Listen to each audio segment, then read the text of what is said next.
मित्रांनो, शुभविवाह या मालिकेच्या आजच्या भागामध्ये आपण पाहणार आहोत. भूमी आई योगेश्वरी समोर प्रार्थना करत म्हणत असते की आई, आज तुला माझं ऐकायलाच लागेल. तुला काहीतरी चमत्कार करावा लागेल. मी तुझ्या चमत्काराची वाट पाहत आहे. आणि त्याच वेळेला ऑफिसमधील कदम घरी येतात. ते भूमीला विचारतात की अभिजित सर कुठे आहे? माझं त्यांच्याकडे थोडं काम होतं. त्यावर भूमी म्हणते की आम्ही सर्वजण आत्ताच कोर्टातून घरी आलो, त्यामुळे सर्वजण आता फ्रेश होण्यासाठी गेले आहेत. तुमचं काय काम होतं तुम्ही मला सांगू शकता? तेव्हा कदम म्हणत असतात की ऑफिसचंच काम होतं, परंतु अभिजित सरच म्हणाले होते की कुणाला काही सांगू नकोस, त्यामुळे मी तुम्हाला नाही सांगू शकत. तुम्ही प्लीज अभिजित सरांना बोलवता का? तर भूमी म्हणते, ठीक आहे. अभिजित सर तर लगेच इथे येऊ शकत नाही, त्यापेक्षा मी रागिनी आत्याला बोलवते. तुम्ही त्यांनाही हेच सांगा. ते ऐकून कदम घाबरतच म्हणतात की नको, प्लीज तुम्ही रागिनी मॅडमला नका बोलवू. तर भूमी म्हणत असते, कदम तुम्ही काळजी करू नका. मी तुमचं नाव कुठेही मध्ये येऊ देणार नाही. जे काही काम आहे ते मला सांगा. तुम्ही तुमचं कामच करत आहात ना, मग तुम्ही निश्चिंत राहा. तेव्हा कदम म्हणत असतात की काम तसं छोटं आहे, परंतु तितकंच महत्त्वाचं सुद्धा. कारण आपण आपल्या स्टाफसाठी कमी रेंटमध्ये हाऊसिंग क्वार्टर्स अलाउट करत असतो आणि दर महिन्याला त्याचे रेकॉर्ड्स अपडेटसुद्धा करत असतो. म्हणजेच किती क्वार्टर्स अजून रिकामे आहेत, किती क्वार्टर्स आपण नव्याने दिलेत आणि त्याचं रेंट वगैरे वेळेवर येतं की नाही, हे सगळं काही. तेव्हा भूमी विचारते, मग कदम यात लपवण्यासारखं काय आहे? तेव्हा कदम सांगत असतात की 2 दिवसांपूर्वी अभिजित सरांनी एक स्टाफ क्वार्टर घेतलं, परंतु रेजिस्टरवर सहीच केली नाही. मी त्यांना बोललो सुद्धा, परंतु ते खूप घाईत होते. चावी घेतली आणि तसेच निघून गेले.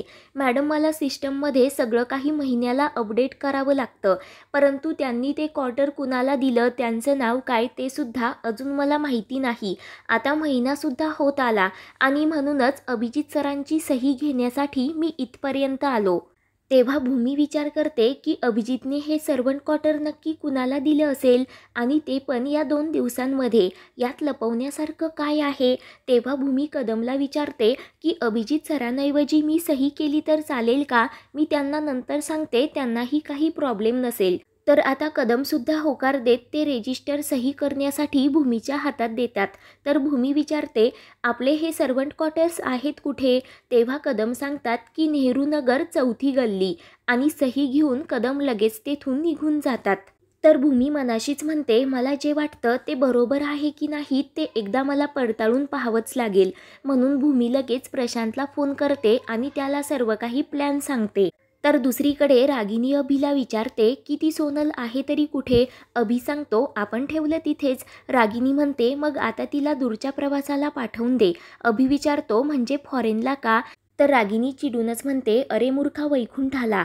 तर अभि धक्क्यानेच विचारतो, आई तू हे काय बोलत आहेस? एवढी शेवटची स्टेप घेण्याची काही गरज आहे का? तर रागिनी म्हणते, गरज आहे, कारण ती भूमी आता स्वस्त बसणार नाही. तिच्या डोक्यात नक्कीच काहीतरी प्लॅन चालू आहे. आत्ता ती खाली कशी बोलत होती तू पाहिलंस ना? आता ती सोनलला नक्की गाठणारच. आणि मग स्वतःच्या अंगाशी आलं तर ती सोनल आपलं नाव घेणार. आपण 12च्या भावात जाण्याच्या अगोदर आपल्याला तिला संपवायलाच हवं. तेव्हा अभि म्हणत असतो, आई पण सोनलने आपल्यासाठी खूप काही केलं आहे. रागिनी विचारते, तिने फुकट केलं का? हे बघ अभि, ज्या वस्तू यूज करून फेकून द्यायच्या असतात ना, त्यांच्या प्रेमात पडायचं नसतं. आता मला आणखी रिस्क घ्यायची नाही, तिला संपवायलाच हवं. तर इकडे भूमी तिच्या रूममध्ये साफसफाई करत असते. त्याच वेळेला अथर्व व मनू तिथे येतात. मनू सांगते, भूमिताई तू सांगितल्याप्रमाणे सगळी तयारी झाली. आता सांग, मला 100 पैकी किती मार्क्स देशील? तर भूमी हसतच म्हणते, 100 पैकी 100. अथर्व विचारतो, आणि मला? तर भूमी सांगते, 100 पैकी 101. मनू विचारते, त्याला 1 मार्क्स जास्त का? तर भूमी म्हणते, कारण तो माझ्या लाडक्या मनूची काळजी घेतो ना, म्हणून. तर सर्वजण खूप हसत असतात. तर भूमी विचारते, कुणी आकाशला पाहिलं का? कारण खूप वेळ झाला तो मला दिसलाच नाही. त्यावर अथर्व सांगतो, कदाचित तो आजीच्या रूममध्ये गोंधळाच्या गोष्टी ऐकत बसला असेल. भूमी म्हणते, ठीक आहे, तुम्ही आता लगेच कामाला लागा. तर अथर्व मनू तेथून निघून जातात. आणि त्याच वेळेला भूमीच्या अंगावर खूप सारी विमानं येऊन पडतात आणि त्यावर आकाशने थँक्यू असं लिहिलेलं असतं. ते पाहून भूमी खूपच खुश होते. तर इकडे सोनल अभिला म्हणत असते, मला काही झालं तर तुम्ही सुटणार नाही हे लक्षात ठेवा, कारण मला प्रोटेक्ट करण्याची जबाबदारी तुमचीच आहे. अभि म्हणत असतो, अगं तुला प्रोटेक्ट करण्यासाठी तर मी इथे आलो आहे. सोनल म्हणते, 2 दिवस झाले सिगारेट नाही, दारू नाही, माझ्या डोक्याचा पार भुगा झाला आहे आणि हे कसलं प्रोटेक्शन देतोयस तू? तर अभि चिडूनच म्हणतो, सोनल अगं तुझ्या नावाचं वॉरंट निघालंय. मी जर तुझ्या सिगारेट आणि दारूची सोय करत बसलो असतो ना, तर आत्तापर्यंत तू आणि आम्हीसुद्धा जेलमध्ये असतो.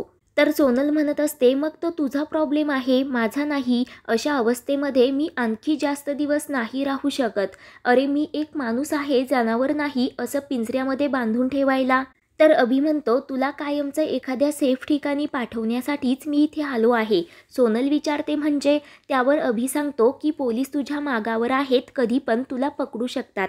त्यामुळे आईचं असं म्हणणं आहे की तुला अशा सेफ ठिकाणी पाठवावं की जिथे तुला कोणीही शोधू शकणार नाही. आणि म्हणूनच तो सोनलला तयारी करण्यासाठी सांगतो. अभि विचारतो, तुझं हे रंगरंगोटीचं सामान घ्यायचं आहे का? सोनल चिडूनच म्हणते, त्याला रंगरंगोटी नाही तर मेकअप किट म्हणतात.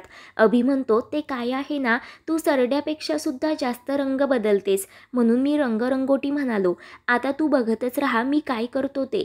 जस्ट वेट अँड वॉच असं म्हणत तो सोनलला घेऊन तेथून बाहेर पडतो.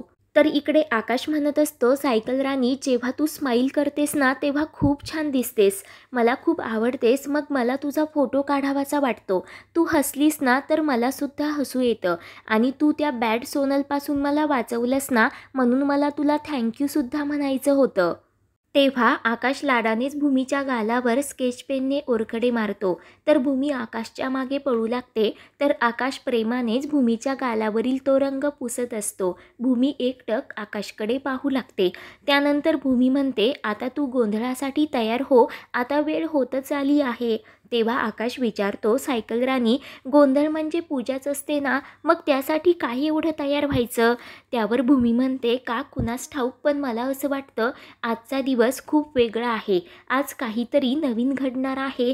आज देवीचा गोंधळ होणार. सगळीकडे त्या दिवट्यांचा उजेड पडणार आणि आपल्या आयुष्यातील अंधार आणि गोंधळ कायमचा दूर होणार. तर आकाश विचारतो, सायकल राणी, तू असं मध्येच डिफिकल्ट काय बोलतेस? मला तर काहीच कळत नाही. भूमी म्हणते, तू आरतीसाठी तयार हो, म्हणजे तुला नक्कीच कळेल.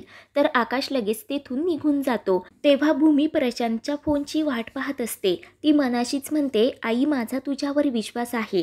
मला खात्री आहे की आज प्रशांतच्या हातामध्ये नक्की काही ना काही लागणारच.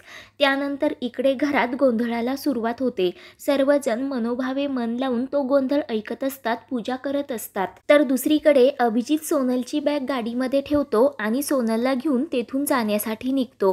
तेव्हा प्रशांत ते सर्व काही पाहतो तर त्याला मोठा धक्काच बसतो. इकडे भूमी सारखं प्रशांतच्या फोनची वाट पाहत असते. त्यानंतर ती पूजा करण्यासाठी पुढे जाते.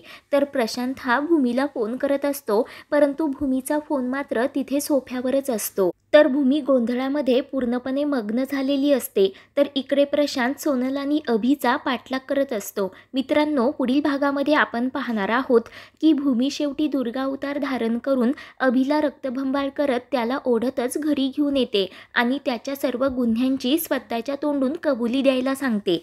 पुढील भागांच्या अपडेटसाठी चॅनलला सबस्क्राईब करा.